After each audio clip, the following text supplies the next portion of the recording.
I don't want you to protest. I don't want you to riot. I don't want you to write to your congressman because I wouldn't know what to tell you to write. I don't know what to do about the depression and the inflation and the Russians and the crime in the street. All I know is that first, you've got to get mad. You've got to say, I'm a human being. God damn it. My life has value.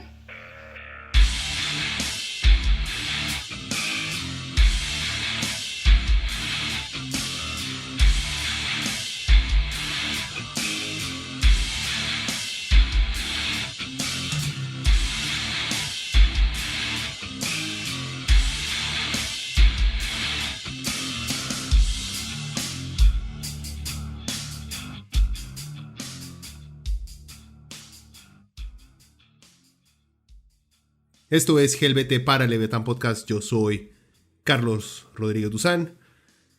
¿Qué tal, gente? Una nueva semana termina. Bueno, tengo 2 semanas de no subir un programa, pero bueno, ya estoy de vuelta. ¿Por qué? Por vagancia, se puede decir. No. Por cuestiones laborales y porque estoy trabajando en un podcast un poquito grande para hacer no es una investigación, sino aclarar un par de puntos que se hacen o que vemos mucho repetirse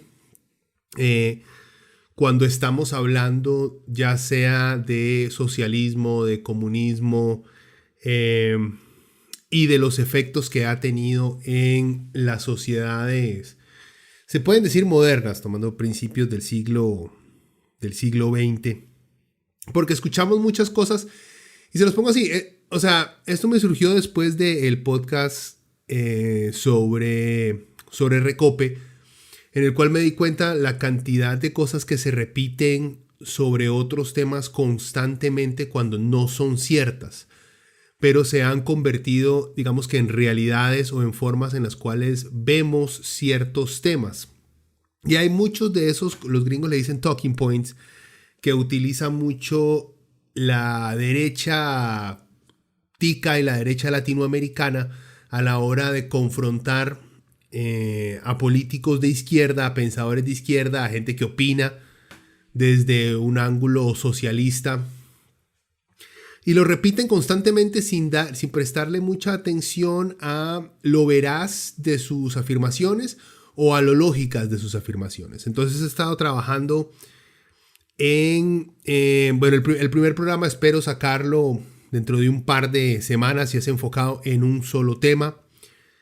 Tengo un par, así que no les voy a decir exactamente cuál es porque no me he decidido del todo por cuál va a ser el primero, pero la idea sería sacar uno primero que ataque uno de esos puntos políticos que se esparcen en los medios, que se repiten constantemente y que no solo afectan de manera directa cualquier tipo de política que se quiere implementar para beneficiar a la mayoría, sino que también tienden a marcar y a causarle miedo a gente que diga inclinarse por una política más de izquierda. Y esto es importante ahora que las elecciones en Costa Rica estamos a 100 días, creo que han hecho ya menos de 100 días, como a 3 meses estamos de tener un nuevo presidente. Entonces siento que es muy muy importante porque ahí estamos viendo que Villalta está nuevamente dentro de por lo menos los 4 o los 5 primeros, que quiere decir que hay una opción socialista con una verdadera oportunidad de poder llegar al poder. Hay otros candidatos de izquierda, los cuales sería bueno e interesante que subieran, pero lamentablemente esa no es la realidad. Ahí está el Partido de los Trabajadores con un John Vega que tienen ideas muy interesantes, con un tipo de socialismo diferente al socialismo del Frente Amplio, no en todo, pero sí en ciertos principios un poquito más, apegándose más a un socialismo más, por así decirlo, tradicional o menos amistoso con políticas neoliberales. En fin, es importante entonces hablar de cuáles van a ser la retórica que van a utilizar no solamente los candidatos de derecha, que son políticos, en fin, y van a buscar la manera de embarrialarle la cancha a sus oponentes, sino cómo los medios de comunicación van a tratar de ensuciar el discurso político cuando se habla de la izquierda. Bueno, hoy empecé. Lo primero es que quiero recomendarles, porque se me olvidaba y tengo tiempo de no recomendarles nada. Estoy también trabajando en sacar ya saqué un top de mejores discos de Metallica. qué cambio de tema más fuerte. Pues sí, los que pudieron ver, ahí publiqué un post sobre cuáles eran los mejores discos de Metallica. Varios compas ahí dieron su opinión. Creo que no me equivoqué, Lulu sigue siendo una porquería. El St. Anger, he estado viendo por ahí que existen ciertos rincones en el internet que están tratando de reivindicar el St. Anger como una obra de arte incomprensible o incomprendida por las masas, lo cual no es cierto. Es una porquería, siempre fue una porquería y lo va a hacer toda la vida. En fin, bueno, entonces he querido dedicarme a constantemente estar sacando listas de los mejores 20 discos y obviamente quería empezar por mis bandas favoritas, Metallica siendo una de ellas. Ya he hecho de In Flames, ya he hecho de At the Gates, de Slipknot. Ahora quería hacer también de Megadeth, de Iron Maiden, de Judas Priest. Y obviamente entre más longeva es la banda se torna más difícil porque he escuchado los discos, pero volver a escuchar la discografía de 15, 20 discos de una banda que uno ha escuchado para catalogarlos, cuál es la primera, cuál es la segunda, toma tiempo. Y cometí el error de empezar con una banda que siempre me ha gustado, pero que no era súper fanático, pero me intrigaba mucho, y es Cannibal Corpse, en los cuales ya llevo 3 semanas de estar escuchando su discografía y es bastante larga, son más de 10 discos. He llegado a la conclusión de que Cannibal Corpse es algo así como el AC/DC del death metal. No fallan con cada una de sus reproducciones, es imposible no reconocerlos a la hora de que suenan, pero es muy difícil diferenciar uno de sus discos del otro. Pero en fin, antes de presentarles esa lista que todavía no lo he publicado, pero espero esta semana que viene estarla subiendo a mediados de semana, hay un disco que me llama la atención. Lamentablemente no es el primero, no es el mejor disco de Cannibal Corpse, pero sí fue el que más me sorprendió, entonces quería recomendárselos. Y es el A Skeletal Domain, lanzado en el 2014. Ha pasado muy por debajo del radar. Este año Cannibal sacó disco, el cual tal vez con más escuchas vaya creciendo un poquito más, pero hasta ahora bastante flojito. Pero el 2014 es buenísimo. Skeletal Domain es un disco de death metal, es Cannibal Corpse, obviamente lo van a reconocer, nomás lo escuchen. Los que no han escuchado nunca Cannibal Corpse, es un buen empiezo. ¿Es un buen empiezo? Es un buen inicio. Empezar con Skeletal Domain. Es la parte moderna de Cannibal. Ustedes saben, Cannibal empezó en los 80, finales de los 80. Entonces tiene una trayectoria bastante larga. Pero este disco reúne su propuesta clásica de death metal que siempre han tocado, pero con chispas técnicas muchísimo más elaboradas que sus discos de los 90. Manteniendo una brutalidad, directa en su producción, al igual que en sus letras. Sus letras son prácticamente una película de gore a lo Hostel 2 o algo por el estilo. Es algo brutal, ¿verdad? Entonces, si quieren escuchar algo de Cannibal Corpse, les recomiendo Skeletal Domain.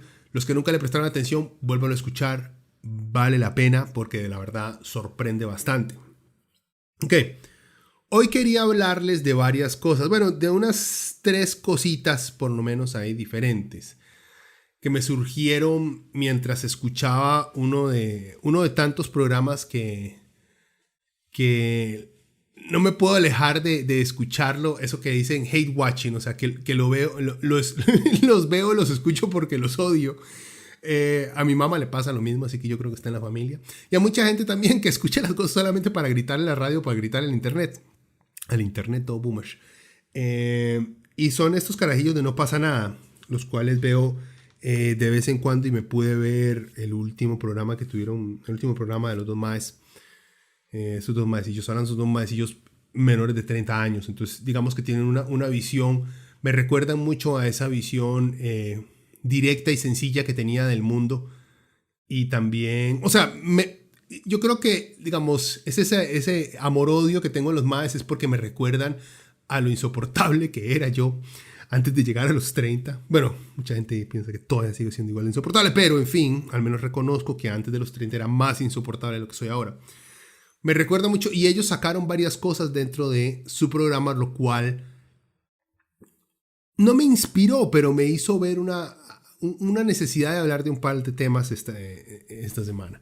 Quería hablarles de la última encuesta que hizo la UCR del Centro de Investigación y Estudios del CIEP sobre los candidatos presidenciales en Costa Rica y cómo están distribuidos. Hablar un par de comentarios sobre el COP26, que es la conferencia esta de medio ambiente que empezó el 31 de octubre. Y por último, un par de comentarios nada más va relacionado con COP, sobre Jeff Bezos y Elon Musk y su pleito en Twitter con la gente de las Naciones Unidas del Programa Mundial de Alimentos. Pero antes de hacer comentarios sobre esto, quería, bueno, no recomendarles, pero sí sentía la necesidad también de ponerlos al tanto de un par de juegos que me han enviciado bastante durante los últimos, ¿qué? 3 meses, 3-4 meses. Y ha sido The Witcher 3. Más, ha consumido largas horas, no sé, ahí en Steam creo que me salen las... O sea que no se me ha ocurrido. En Steam uno se puede fijar y puede ver exactamente la cantidad de horas que le he invertido a cada uno de sus juegos. Entonces ahí es donde uno se empieza a preguntar qué carajos estoy haciendo con mi vida. En fin, bueno, a The Witcher ya le he metido más de 233 horas. O sea, gente, es una ridiculez. Creo que el siguiente juego al cual le invertí tantas horas como a eso, muy parecido, fue a Fallout 4 y eso fueron 215 horas. O sea, ambos juegos que dicen de mundo abierto, o sea, que pueden seguir una historia lineal si quieren o simplemente pueden dedicarse a explorar y hacer pequeños mandadillos que le salen a uno por ahí. Hay algo interesante, quería hablar de The Wild Hunt por el simple hecho que me revivió tal vez no me revivió, porque nunca le había tenido yo mucho respeto a los juegos de brujas y de hadas y de dragones y de caballeros. Siempre me ha parecido demasiado power metal y no iba conmigo. Pero este juego me ganó, o sea, primero obviamente por la serie que salió en Netflix con Henry Cavill, que está muy bien hecha, pero después de jugar los 3 juegos, porque me jugué el Witcher 1, traté de jugarlo, pero llegó hasta la mitad y honestamente no pude soportarlo, era demasiado cansado, y también ya se veía un poco viejo, era como jugar Diablo cuando salió. En fin, después de jugar los juegos y ver la serie, uno siente los gigantescos vacíos que tiene la serie de Netflix. Entiendo el por qué, hay mucha historia dentro de los juegos como para poder enfrascarlos todos dentro de una serie. Pero se los pongo así, a mí me encantó la serie y por la serie fue que empecé a jugar los juegos. Pero ahora que jugué los juegos ya no veo la serie con buenos ojos. Cuando el material original digamos que es mejor. Y supongo que si me leo los libros de The Witcher, porque esto es una serie de libros de leyendas, si me lo leo supongo que también va a arruinar por completo el juego y la serie. Casi siempre los materiales originales son muchísimo mejores que el final. Bueno, The Witcher es un juego bastante viejito ya, entonces, pero si no lo han jugado se los recomiendo que lo jueguen. Es un juego como les digo, de mundo abierto, de exploración. El combate no es muy bueno que digamos, pero llega a ser entretenido. Lo importante son las historias, el sistema de ir progresando, de ir avanzando, de ir descubriendo tesoros y pendejadas así. Es un juego súper ñoño, súper nerd. Se lo recomiendo. Si les gusta algo por el estilo, se lo recomiendo. Y me hice súper fiebre dentro de ese juego, de un juego, así súper meta la vara, hablando de Facebook. Que dentro de The Witcher hay un juego que juega el personaje con otra gente, que es muy popular, es Gwent, un juego de cartas. A lo Pokémon Cards, a lo... Magic the Gathering, algo por el estilo, pero bastante sencillo dentro del juego. Me hice súper fiebre el juego y luego me di cuenta que existe una versión en línea de Gwent, de ese mismo juego, en el cual ya las cartas ya es un poco más complicado, del cual también ya me hice fiebre y ya le he metido más de 50 horas a ese juego. Pero es difícil, lo que pasa es que ese juego en línea es de estos juegos que o sea, es gratis, lo descargas y lo juegas gratis. Los maes hacen plata frustrándolo a uno. O sea, llega un punto donde uno tiene cartas tan malas que uno pierde consecutivamente porque es en línea. Entonces uno juega con un montón de maes de alrededor del mundo que le han metido plata y han comprado paquetes de cartas diferentes y nuevas y súper poderosas y todo el mundo le patea el culo a uno.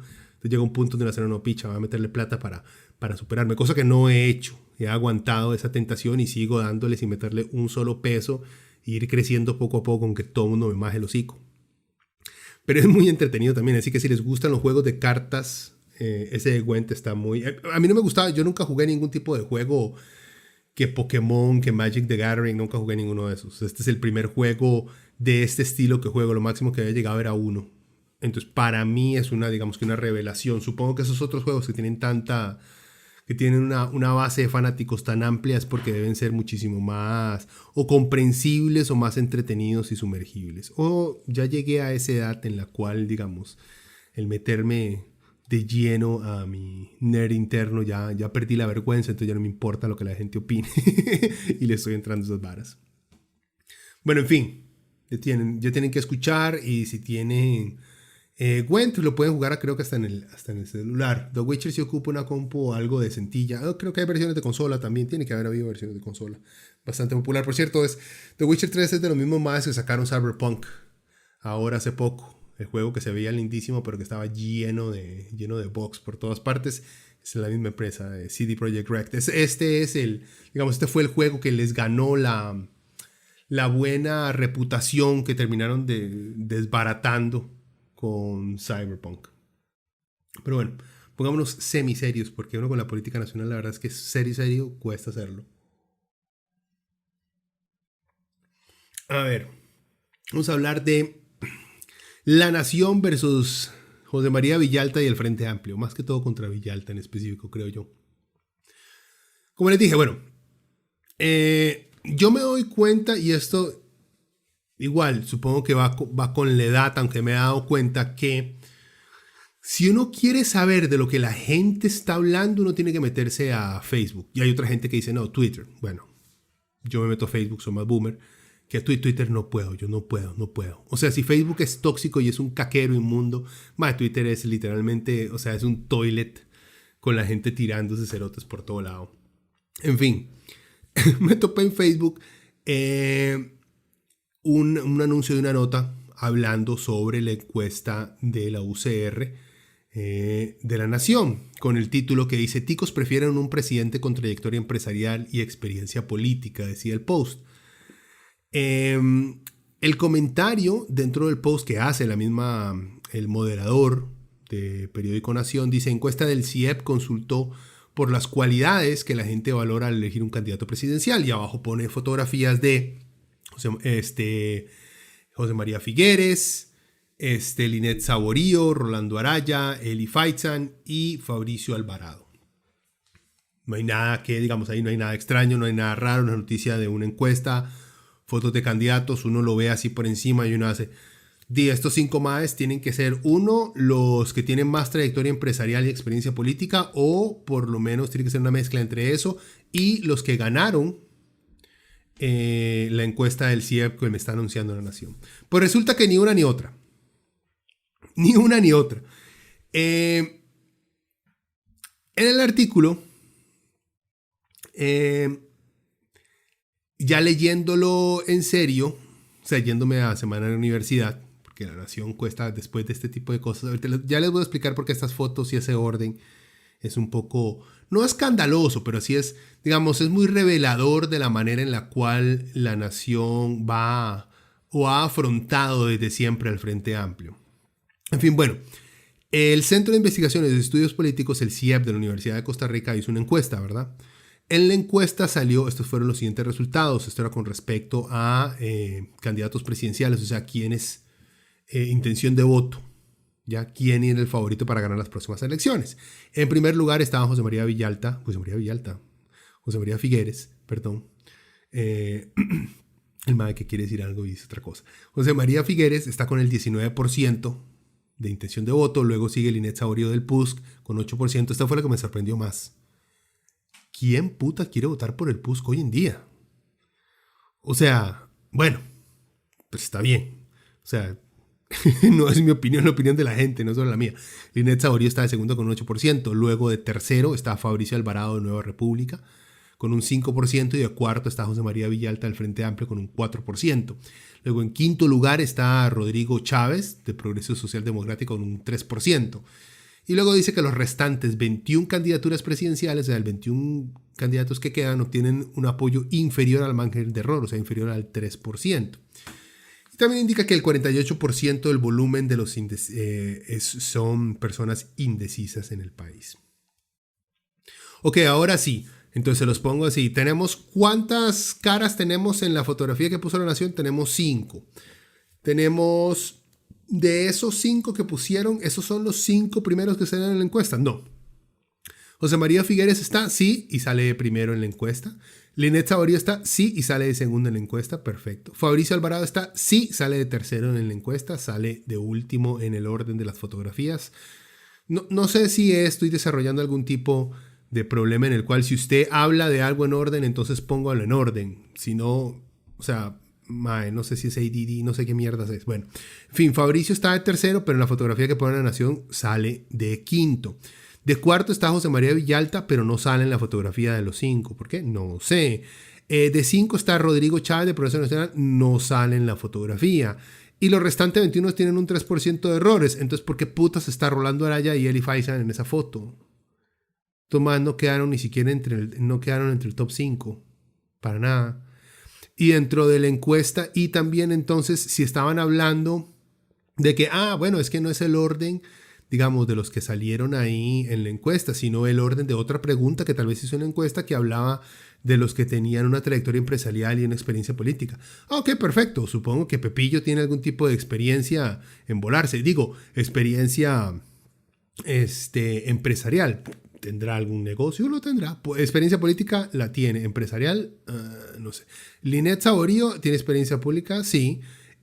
Privado, ni idea. Rolando Araya tiene experiencia política privada. No sé si el MAE está vendiendo ivermectina o algo en contra del COVID. Eli Faisal, supongo, el libertario. Estos MAEs hablan del mercado y lo pichudo que es el mercado. Debe tener algún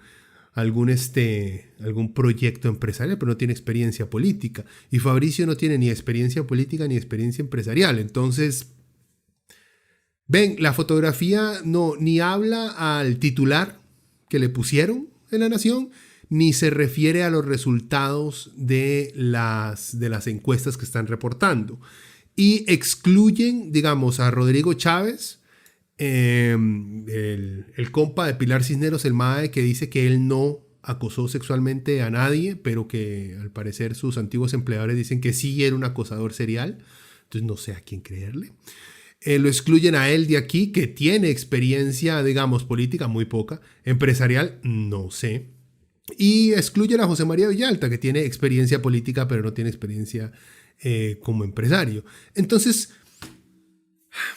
digamos, si uno es muy pollo y nunca había visto a La Nación hacer esto, uno puede decir es un error. No es un error. Es la táctica que ha tomado La Nación desde que en el 2014 Villalta tuvo chance de ganar las elecciones en contra de Luisgui en esa época. ¿Verdad? yo no sé si algunos no se recuerdan, pero en el 2014 Villalta estaba en el top 3, digamos. Hasta habían algunas encuestas que lo ponían de número 1, que podía llegar a ganar las elecciones presidenciales. Resulta que La Nación siempre, cada cierto tiempo, hacía o sacaba encuestas del orden de como esta de la UCR con intención de voto. Y siempre lo hacían faltando pocos días o pocas semanas de las elecciones. En el 2014, cuando Villalta estaba arriba, La Nación decidió no lanzar esa última encuesta, la cual nunca nadie llegó a ver. Ya todos sabemos que ganó Luisgui. En fin, varios de sus periodistas, días de las elecciones, semanas después de las elecciones, empezaron a renunciar. Entre ellos, grandes nombres de periodistas dentro del diario La Nación renunciaron porque estaban indignadas con el trato y la forma editorial en la cual el periódico había cubierto las elecciones de 2014. O sea, señalando directamente no sé si se puede decir el ocultar, porque invisibilización, el ocultar el liderazgo de José María Villalta y el ocultar el apetito que tenía la comunidad nacional por darle el voto a un socialista en esa época. Como les digo, varias de esas periodistas renunciaron y no solo los chismes, sino estas periodistas también confirmaron que se habían ido por el maltrato que habían dado, no específicamente a Villalta, sino que le habían dado a las elecciones en esa ocasión, que fue que ignorar una realidad, porque muchos saben, y esto es una teoría nada más, todavía no hay, digamos, se han tratado de hacer estudios, pero no existe nada certero que yo haya podido encontrar en la búsqueda que me hice ahora hace poco.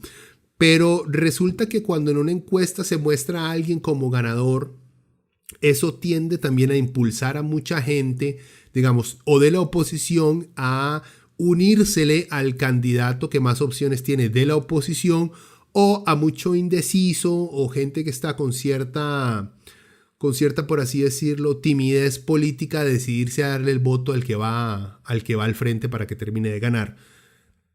Es un fenómeno, digamos, que muy común y muy lógico. Como les digo, no es 100%, eso no quiere decir que esa sea la regla en exacto, pero al parecer la nación tenía muy, muy en mente eso. Si llegaban a sacar, y eso es, como les digo, especulación de mi parte, llegaban a sacar una encuesta en la cual Villalta estaba arriba, esto iba a disminuir la opción de que la gente votara por Luis Guillermo Solís o por Rolando Araya, sino que iba a impulsar a mucho izquierdoso que no quería votar por el Frente Amplio a votar por el Frente Amplio por ver una verdadera opción ahí, o a mucho progre en esa época que estaba, que no sabía si votar por Luisgui, por el PAC, o votar por el Frente Amplio, y mucha gente del PAC, al ver que el Frente Amplio tenía más opción de ganarle a Jonito Araya, le iban a dar su voto a Villalta.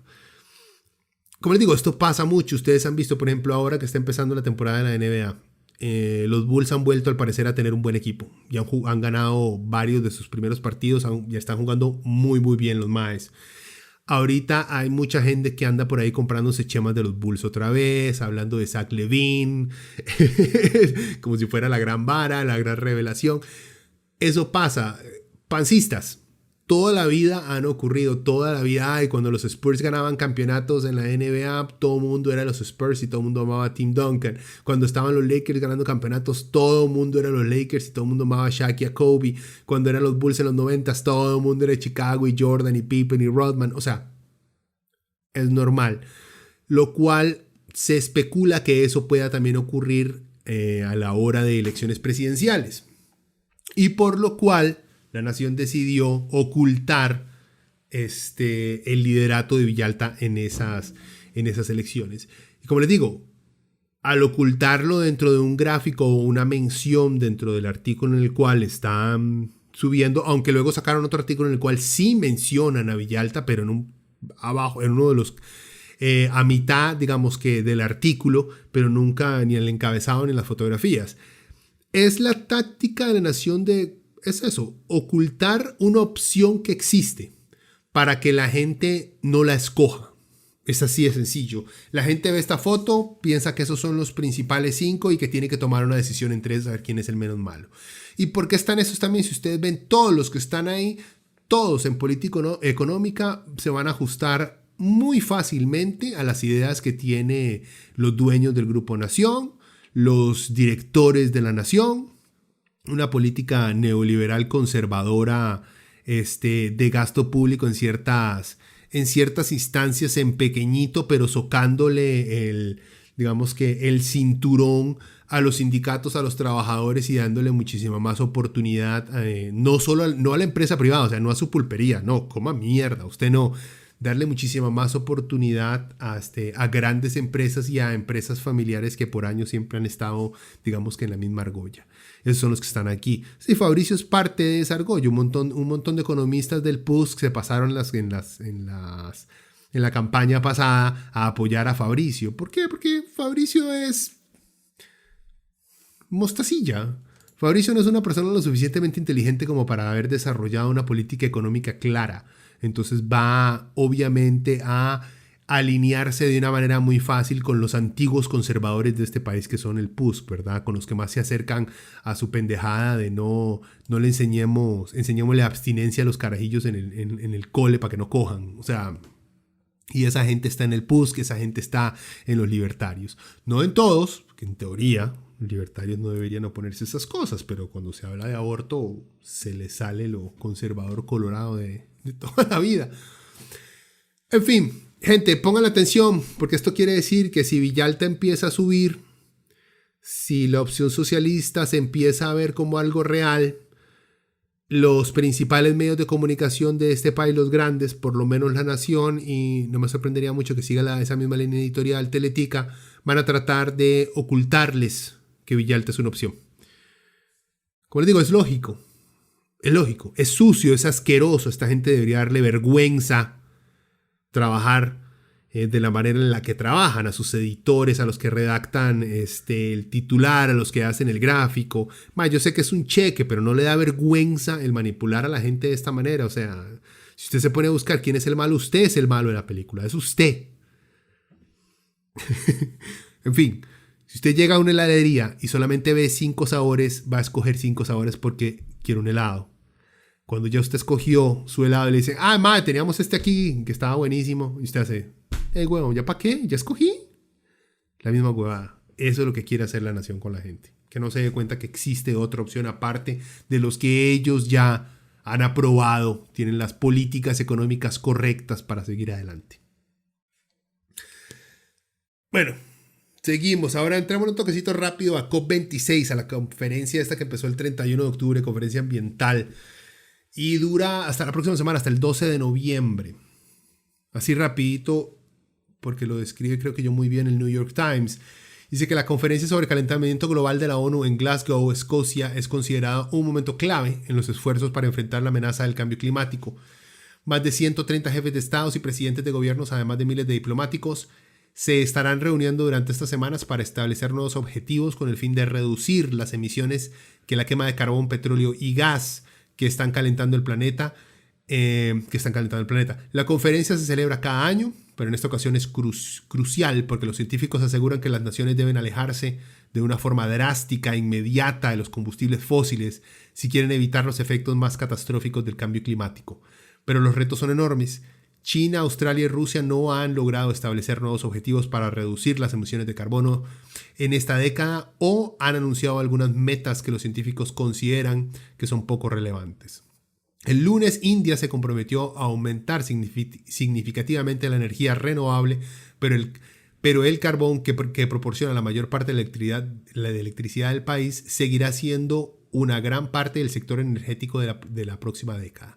Brasil anunció que reducirá las emisiones en un 50% para el 2030, pero muchos expertos son escépticos ante la posibilidad de que el presidente de Brasil, Jair Bolsonaro, cumpla esa promesa. Mientras tanto, tan solo unos pocos países ricos han destinado dinero para ayudar a las naciones pobres y vulnerables con el fin de que manejen los impactos de los desastres climáticos de los que tienen poca responsabilidad. Ok, vean, 2 cosas. Esto lo del COP, y hace poco acuérdense que Naciones Unidas sacó un reporte que prácticamente decía que todos íbamos a morir.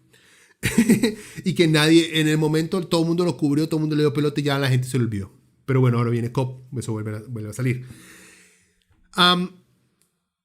Hay una cosa por la cual todos tenemos que votar en las próximas elecciones aquí en Costa Rica. Hay un tema en el cual no se puede negociar. Y es en Costa Rica cuál va a ser el candidato presidencial que va a tratar de alcanzar metas para no afectar el medio ambiente. ¿Quién lo va a hacer? Así, no importa. Vean. Y esto va para todo mundo. Que Figueritos está hablando de eso, pero se queda corto. Bueno, entonces no, señor. Que Linet no creen que el cambio climático sea tan grave. Descartada también. Que Fabricio quiere volver a abrir el sacar petróleo. Fuera de aquí, usted tampoco. Gente, lamentablemente estamos en unas elecciones en las cuales nos va a tocar tragarnos nuestros gustos y preferencias por político, partido que sea, y necesitamos escoger al político que más se comprometa con llevar a cabo cambios radicales en la forma en la que este país contamina o descontamina. O sea, no solamente con políticas en las cuales vamos a reducir los gases invernadero, no solamente en eso, sino cómo vamos a movernos adelante con nuevas energías. Y el político que no esté alineado a eso no se puede votar por él, porque esto es más importante que cualquier otra cosa. Sí, existe la inmediatez de los empleos, es cierto, Pero no va a haber empleos por mucho tiempo si no tenemos un país que no esté sumergido bajo el agua o no esté tostado por el sol. Necesitamos escoger al candidato que se comprometa con el medio ambiente. No importa de qué partido sea. No importa. El que va a hacer algo por el medio ambiente. Es así de sencillo. Tenemos un tema por el cual tenemos que votar. Claro, van a haber pendejos que van a tratar. Es que las prohibiciones de que la mascarilla.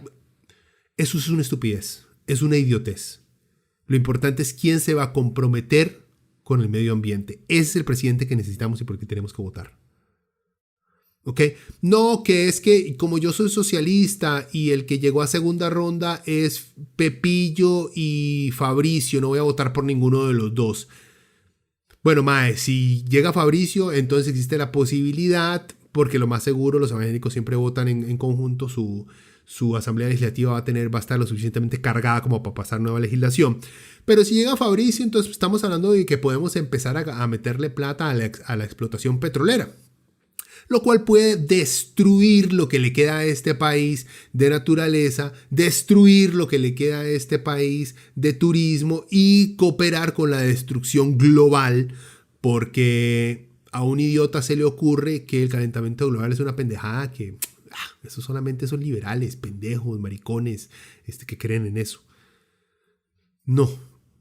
Y si uno es de izquierda y Pepillo es nefasto, es lo malo de toda la política latinoamericana, no solamente en malas ideas, sino en corrupción, la representa José María Figueres, por Dios. Pero si ese tipo por lo menos se va a comprometer con el medio ambiente, hay que darle el voto por encima de un Fabricio Alvarado que no se va a comprometer con él. Y lleva extremos. Si estamos en una segunda ronda y tenemos un John Vega del PT contra una Linet Saborío, y John Vega del PT dice, no vamos a hacer nada por el cambio climático porque eso va a afectar los trabajos de un montón de trabajadores y no vamos a despedir a nadie. Y sí, nos vamos a apuntar con la explotación petrolera y de gas porque ocupamos plata para los trabajadores que están muy abandonados. Y Linet Saborío dice, no, ni picha, yo sí me comprometo con el medio ambiente, no vamos a abrir nada de eso. Hay que darle el voto a Linet Saborío. Es así de sencillo. Hemos llegado a ese punto de quiebra en el cual tenemos que darle nuestro voto al candidato que se comprometa con el medio ambiente. Bueno, ¿qué dijo una de mis heroínas, Greta Thunberg? Tienen que ver el video de Greta Thunberg cantando black metal. Es genial. Ok, ¿qué dijo Greta Thunberg sobre esta reunión del COP26? Dice, sabemos que nuestros hospedadores están desnudos. No es un secreto que la COP26 es un fracaso. Debería ser obvio que no podemos resolver una crisis con los mismos métodos que nos llevaron a ella en primer lugar. Necesitamos recortes anuales drásticos e inmediatos de las emisiones como nunca antes se ha visto en el mundo.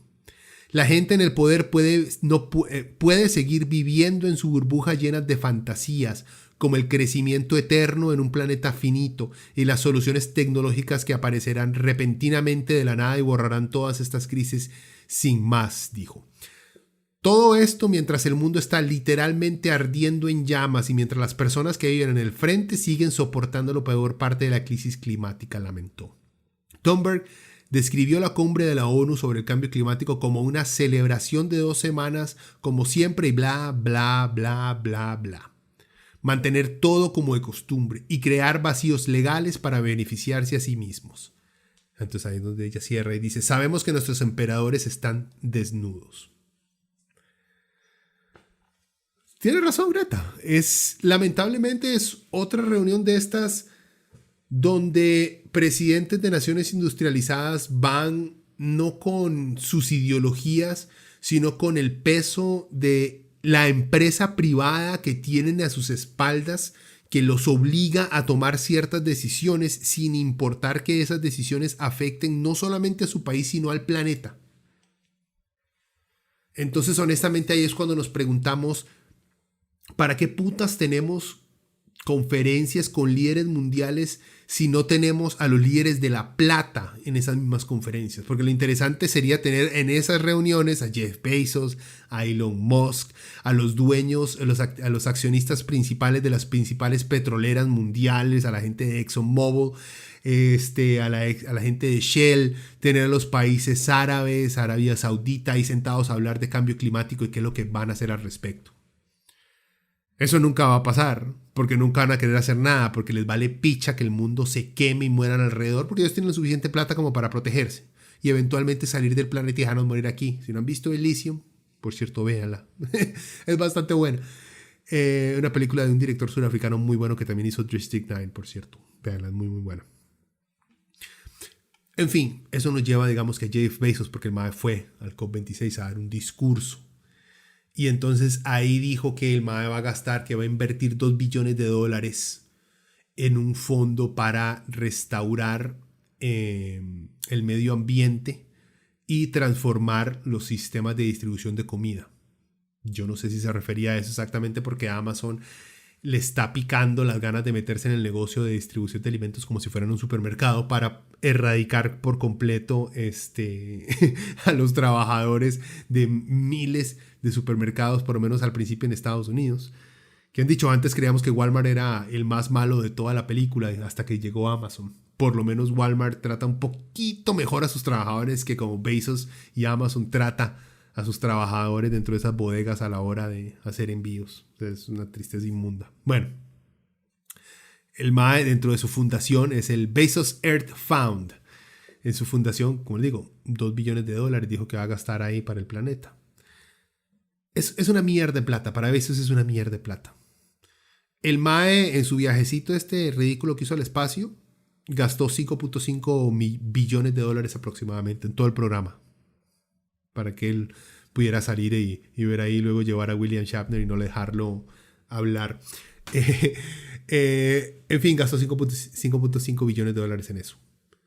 El MAE supuestamente vale más de $200 billones. Su fundación son $2 billones. O sea, MAE es... pero es un pichazo de plata. Sí, es un pichazo de plata. Lo que pasa es que ustedes saben que esos MAEs usan esas fundaciones para quitarse encima un montón de impuestos, ¿verdad? Hice una donación de $2 billones, entonces no me tienen que cobrar un montón de impuestos que tenía que pagar por otras cosas, ya no las pago por esos dos, porque en Estados Unidos legalizaron prácticamente la evasión de impuestos. La han legalizado con un montón de huecos en las leyes que les permiten a los ricos hacer este tipo de pendejadas. Y pone otra cosa, o sea, ¿para qué puta Jeff Bezos hace una donación? El planeta la necesitamos para... Sí, por supuesto que necesitamos la plata para trabajar, para salvar el planeta. Pero no la necesitamos de Bezos. Lo que necesitamos de gente como Bezos es que paguen sus impuestos. Que le pague bien a sus trabajadores. Que deje de estar invirtiendo en vehículos, manufacturas, en fábricas de distribución que contaminen. Eso es lo que necesitamos de Bezos. No que nos regale su plata. Y como les digo, no es un regalo. Porque por esa plata que le está dando, le van a caer un montón de reducciones de impuestos. O sea que el MAE al final va a ganar más de lo poco que está invirtiendo. O sea, gente, tener un Jeff Bezos hablar de $2 billones, sabiendo que el MAE vale más de 200 billones y sabiendo que esa plata la va a utilizar para no pagar impuestos, sabiendo lo mal que trata a sus empleados.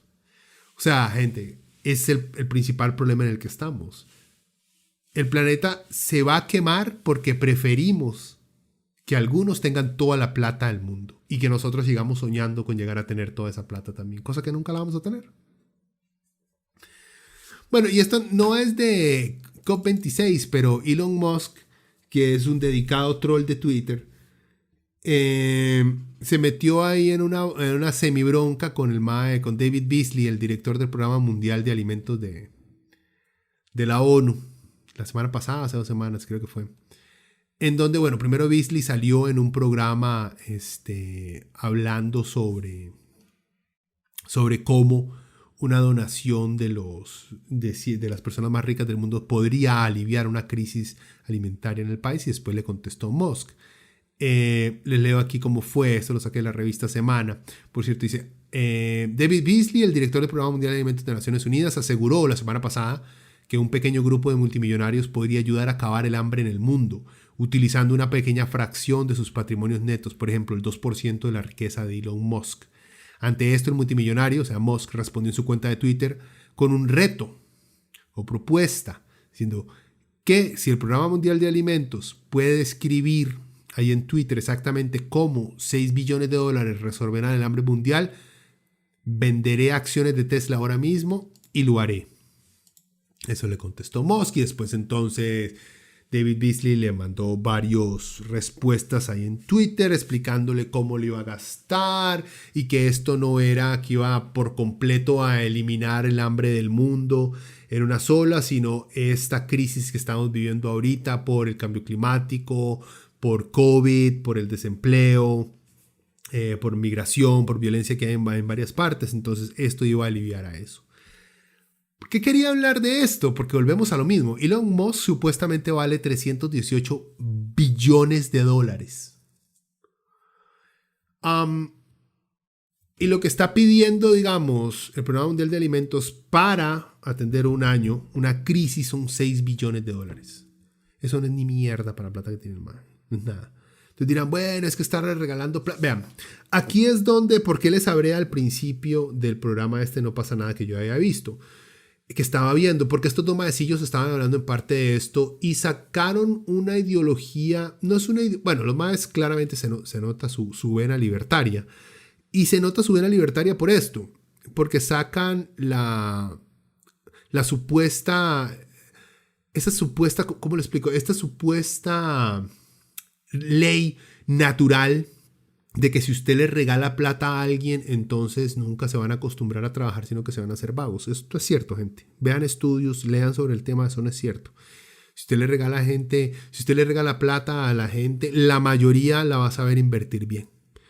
Si usted le regalan plata y usted lo despilfarra en idioteces, es porque usted es un idiota, no la mayoría de gente, ¿ok? O sea, es usted el que no sabe manejar la plata.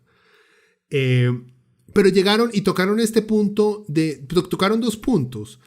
Que, por ejemplo, eso, estarle regalando plata a esa gente pobre, entonces que nunca iban a salir adelante. Bueno, en primer lugar, el Programa Mundial de Alimentos no solamente les da así un sándwich en la mano a la gente. No. O sea, son programas porque las Naciones Unidas trabajan de una manera muy integral, o sea, otras organizaciones también están detrás de eso y todos sus programas son coherentes. O sea, no es solamente darles un saco de arroz, que sí se hace también, pero es, por ejemplo, darles ya sea plata para que compren ganado, para que le saquen leche, por ejemplo, y puedan no solo consumirlo, sino también hacerse pequeños emprendedores, que les gusta tanto la palabra a toda esta gente, o cursos de educación en agricultura para cómo maximizar sus pequeños microcultivos que tienen ahí y entonces se les regalan las semillas que obviamente le costaron y hubo que pagarlas en alguna cosa. No es solamente...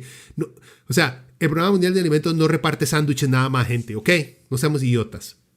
O sea, tiene muchas cosas que aportan para que la gente pueda subsistir. Y sí, si hay una emergencia, hay un montón de refugiados y no hay tiempo de sentarlos a darles a todos un curso de cómo maximizar el cultivo de banano. No, hay que darles sándwiches. No se reparten sándwiches directamente, se reparten comidas que en teoría tienen que ser técnicamente saludables y nutritivas para la gente. En fin, bueno, sacaron eso como una forma de auspiciar esta teoría neoliberal de que a los pobres no hay que directamente ayudarlos, sino que hay que enseñarles a hacer las cosas para que ellos la hagan ellos solos. Que en parte, digamos, dentro de fábulas suena bonito y suena muy chiva. El problema es que hay gente que usted les puede enseñar todo lo que quiera, llevarlo a todas las cursos que usted tenga, que usted le dé la gana darle, pero si usted no tiene un salario decente para los trabajos que se ofrecen después de entrenarlos y les sigues pagando una miseria de mierda, entonces nunca van a poder salir adelante. Y no es porque sean vagos, es porque es un sistema injusto. Eso, y luego tocaron el tema de empezar a alabar a Elon Musk porque era un genio. Elon Musk es un idiota, gente. ¿Es un millonario? Sí, es un millonario. ¿Ha sido inteligente en maximizar la plata que le dio papi para crear su empresa? Sus primeras empresas.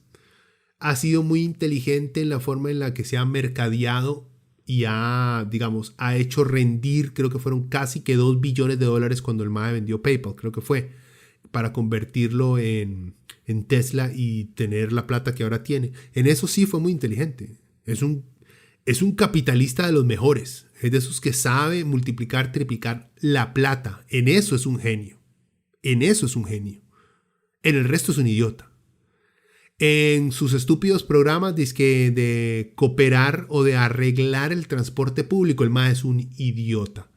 Porque los arreglos que tiene el MAE es construir carreteras debajo de ciudades, pero manteniendo vehículos individuales. O sea, nada eficiente, nada... pero entonces todos los carros que están por ahí debajo son individuales, son capsulitas eléctricas. Bueno, pero sería muchísimo mejor tener un bus que usted le puede meter 40 personas eléctricas que tener 40 carros individuales.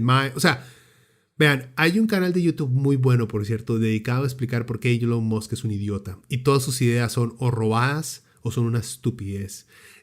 Acuérdense cuando estaba en este equipo de fútbol capturado en una caverna, creo que fue en Filipinas, que el MAE dizque mandó a los ingenieros de Tesla, del Boring Company, a ofrecer un mini submarino para que transportaran los rescatistas uno por uno niños dentro de un submarino para sacarlos de las cavernas.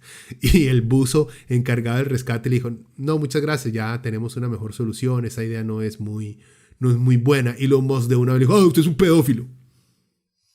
Con eso le salió al rescatista, que el MAE, ese rescatista principal, logró sacar a todo el equipo, ese equipo de fútbol. Poco a poco ahí el MAE metiéndose, sumergiéndose dentro de una caverna oscura haciendo el brete, para que un idiota como Elon Musk le venga a decir que es un pedófilo. ¿Por qué? Porque no le gustó su idea. O sea, ese es otro punto determinante del por qué estamos donde estamos. Porque idiotas como Jeff Bezos y como Elon Musk, idiotas, ya les dije, muy buenos capitalistas haciendo plata, en eso son excelentes. Pero es gente que cree que porque saben hacer plata saben de otras cosas, y no. Elon Musk sabe hacer plata. Y de todos estos, sus cohetes y todo, él no sabe de cohetes. Él contrata gente, ingenieros muy inteligentes que desarrollan esos programas y que hacen el trabajo. Él es un mercader. Y él no ha tenido ninguna gran visión con respecto a esto. Simplemente, NASA está buscando hacer esto de manera privada y lo hacemos nosotros. O sea, no reinventó absolutamente nada. Bueno, en fin. El endiosar a alguien sabiendo, poniéndonos a pensar que las ideas que ha propuesto son todas una estupidez, como el Hyperloop, que es una estupidez que nunca se va a poder llevar a cabo. Usted lo ve en el Hyperloop, primero que todo no fue un invento del MAE, es un invento que ya en 1800 y pico ya existían planos para desarrollar algo parecido. Este MAE robó una idea antigua y la presentó como nueva, y la mayoría de gente que se chupa el dedo creyó que esto era algo increíble, que no se ha podido en ninguna parte. ¿Por qué? Porque es prácticamente imposible hacerlo de una manera segura y con la misma velocidad que el mongolo de Musk lo estaba planteando. O sea, es un fiasco el MAE en maneras técnicas, al igual que su idea de colonizar Marte y todas estas pendejadas. En fin, Elon Musk es un idiota, gente, no seamos tan pollos. Bueno, lo dejamos hasta aquí para que quede cortico esta semana. Ya saben, cualquier comentario, cualquier idea que tengan para un programa me lo pueden mandar al correo leviatanpodcast@gmail.com. Para eso están ahí las redes sociales, ¿verdad? Acuérdense, por cierto, yo en YouTube voy a estar subiendo segmentos de diferentes podcasts para que sea algo un poquito más digerible. Si no se quieren tragar todo un podcast de 1 hora, de 2 horas, entonces si quieren nada más una capsulita de 10 minutos, de 7 minutos, de 15 minutos, voy a estar subiendo segmentos. Ahorita estoy subiendo segmentos de reseñas que hice, que por cierto se viene otra muy pronto. Para que estén ahí atentos y las compartan si les cuadran. Bueno, gente, que la gocen, que la pasen bien. Pura vida.